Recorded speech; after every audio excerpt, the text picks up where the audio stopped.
প্রতিফলন ঘটবে না। 53 বছর কি আমরা কি করেছি?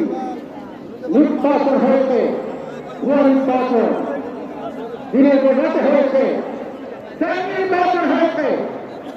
এভাবে নির্বাচন হলে কোনদিন জনগণের প্রতিফলন হবে না। এই জন্য আজকে 3টা দাবি আজকের গণ দাবিতে পরিণত হয়েছে। আজকে সবাই বলো, আজকে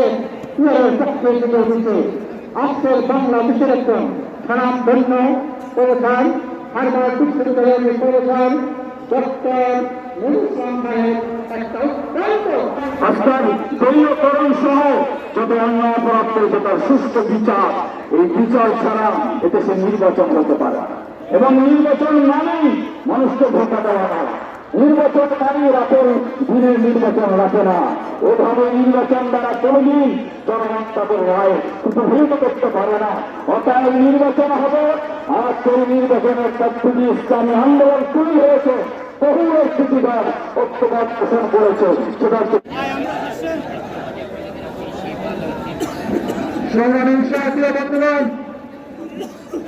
শত বছরের আকাঙ্ক্ষা এবং জুলাই গণঅভ্যুত্থানের প্রত্যাশা বাস্তবায়নে মহাসমাবেশের ঘোষণাপত্র পাঠ করছি। সংগ্রামী উপস্থিতি, গণঅভ্যুত্থানের পর গঠিত সংস্কার কমিশন সমূহের মধ্যে 6টি কমিশনের প্রস্তাবনা আমাদের পাঠানো হয়েছিল। আমরা সেই প্রস্তাবনা পর্যালোচনা করে বিস্তারিত মতামত